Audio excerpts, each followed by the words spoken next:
गौ माताओं पर कितना बड़ा संकट आया हुआ है। ये संकट प्राकृतिक नहीं है। अगर आप इसको कोई प्रकृति की बीमारी समझ रहे हो तो नहीं, ऐसा नहीं है। ये संकट सोची समझी साजिश है। ये संकट भगवान का फैलाया हुआ नहीं, इंसान का फैलाया हुआ है। आप 3 बिंदुओं पर विचार करिए।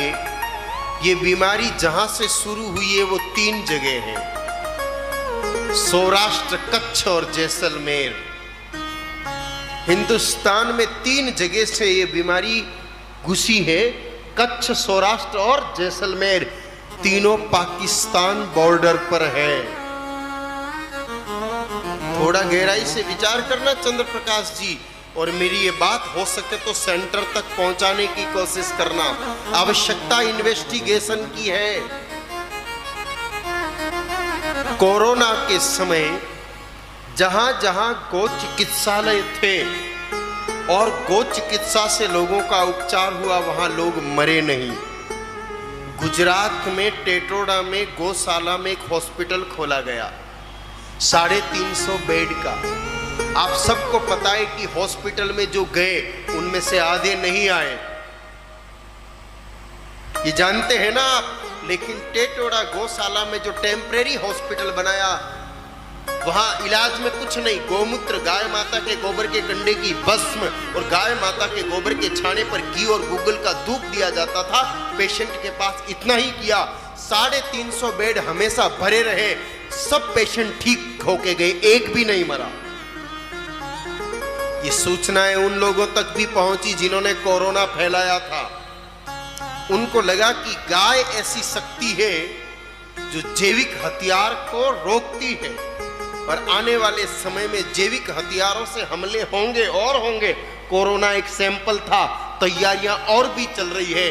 उनको जब लगा कि गौ की सेवा से, गौमूत्र से, गोबर के धुएं से और गोबर की राख से लोग स्वस्थ होते हैं, तो आने वाले समय में लोग इसका उपयोग करेंगे तो हमारी साजिश ठीक नहीं होगी। इसलिए उन्होंने गाय माता के खिलाफ वायरस बनाया। देखिए, भैंसों पर इफेक्ट नहीं कर रहा है, बकरी पर असर नहीं कर रहा है, घोड़े पर असर नहीं कर रहा है, भेड़ पर असर नहीं कर रहा है, कुत्ते पर असर नहीं कर रहा है, शुद्ध जर्सी पर असर नहीं कर रहा है, शुद्ध होलिस्टन पर असर नहीं कर रहा है।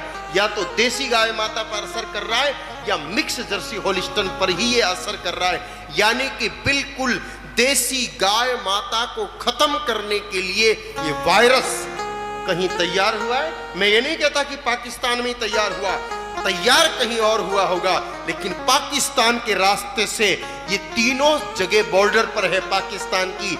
कच्छ पर भी बॉर्डर है, सौराष्ट्र पर भी बॉर्डर है और जैसलमेर पर भी पाकिस्तानी बॉर्डर है। ये बना किसी लैब में और पाकिस्तान के रास्ते से हिंदुस्तान की इन 3 जगहों से ये एंटर हुआ और धीरे धीरे अब आगे बढ़ता जा रहा है पूरे हिंदुस्तान की गौ माताओं को खत्म करने के लिए। ये बहुत बड़ी साजिश है। इस साजिश को समझ करके, इसका अनुसंधान करके और कड़े कदम तो उठाने ही पड़ेंगे। आप स्वयं मंथन करना, ये सिर्फ इन 3 जगह से ही क्यों फैला? क्यों नहीं ये चित्तौड़ से फैल गया? क्यों नहीं ये भोपाल से फैल गया? क्यों ये मुंबई या दिल्ली से क्यों नहीं फैला?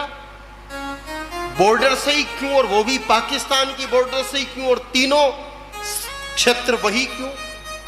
अगर हम सोचेंगे तो ये चीज स्पष्ट है, और ये चीज जब स्पष्ट है तो सबसे पहले तो प्राथमिक आवश्यकता तो ये है कि हम तुरंत गाय माता को बचाने का प्रयास करें।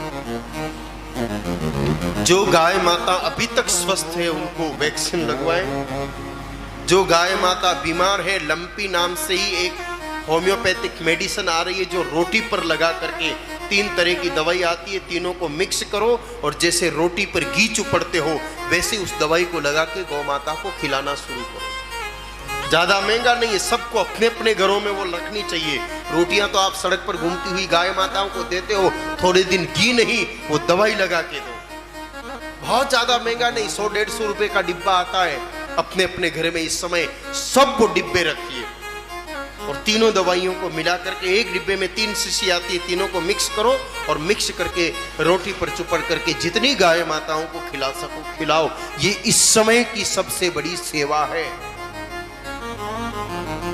और दूसरा काम, जिन गाय माताओं को ज्यादा तकलीफ होने लगी है उनको हल्दी, काली मिर्च और घी, 50 ग्राम हल्दी, 50 ग्राम काली मिर्च और 50 ग्राम घी, तीनों को मिला करके और फिर गुड़ आटे में लड्डू बना लो और एक एक लड्डू, 2-2 लड्डू आप घूमती हुई गाय माताओं को खिलाओ और गौशालाओं में जा करके गाय माताओं को खिलाओ। आपके घर में बंदी हो उस गाय माता को खिलाओ। इस समय इस भयंकर महामारी से गौ माताओं को बचाने के अभी तक ये 3 साधन ही सामने आए हैं।